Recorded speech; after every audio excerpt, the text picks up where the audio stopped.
மத்திய அரசின் 4 தொழிலாளர் தொகுப்பு சட்டங்களை நீக்க வலியுறுத்தி அனைத்து தொழிற்சங்கங்கள் சார்பில் நடைபெற்ற மறியல் போராட்டத்தில் போலீசாருக்கும் போராட்டக்காரர்களுக்கும் இடையே தள்ளுமுள்ளு ஏற்பட்டது. அந்த காட்சிகள்.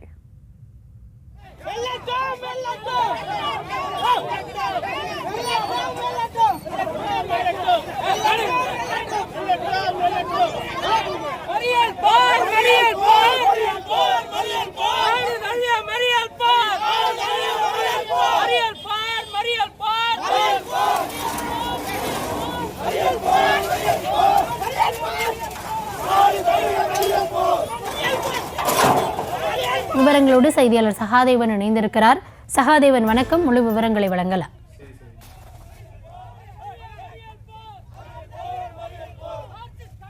திரும்ப பெற வலியுறுத்தி நாடு முழுவதும் இன்று வேலை நிறுத்தத்தில் ஈடுபட்டுள்ளனர். அதன் ஒரு பகுதியாக மத்திய அரசை கண்டித்தும் 4 தொழிலாளர் சட்டங்களை திரும்ப பெற வலியுறுத்தி விவசாய சங்கங்கள் மற்றும் அனைத்து தொழிற்சங்கம் சார்பில் மறியல் போராட்டம் நடத்த திட்டமிட்டு இருந்தனர். இந்த போராட்டத்திற்காக விவசாய சங்கம் மற்றும் தொழிலாளர் சங்கத்தை ஒன்று சேர்ந்து 300க்கும் மேற்பட்டோர் உளுந்தூர்பேட்டை உழவர் சந்தையிலிருந்து ஒன்று கூடி அங்கிருந்து பேரணியாக இந்திய ஓவர்ஸ் வங்கியை முற்றுகையிடுவதற்காக புறப்பட்டனர். அப்போது பேரணியாக செல்ல முயன்ற போராட்டக்காரர்களை அனுமதி இல்லை என போலீசார் பேரைக்கார்டு வைத்து தடுத்து நிறுத்தினர்.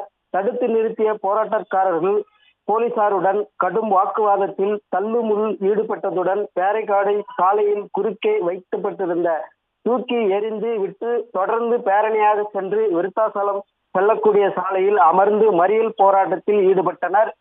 தொடர்ந்து போலீசார் மறியல் போராட்டத்தில் ஈடுபட்டவர்களை கைது செய்து தனியார் திருமண மண்டபம் அடைக்க பேருந்து மூலம் ஏற்றி சென்றனர். போலீசாருக்கும் போராட்டக்காரர்களுக்கும் தள்ளுமுள் ஏற்பட்டு பேரைக்கார்டு தூக்கி எறிந்து சம்பவம் பெரும் பரபரப்பை ஏற்படுத்தியது. இதனால் இந்த பகுதியில் சிறிது நேரம் போக்குவரத்தும் பாதிக்கப்பட்டுள்ளது. கௌதமி, விவரங்களுக்கு நன்றி மகாதேவன்.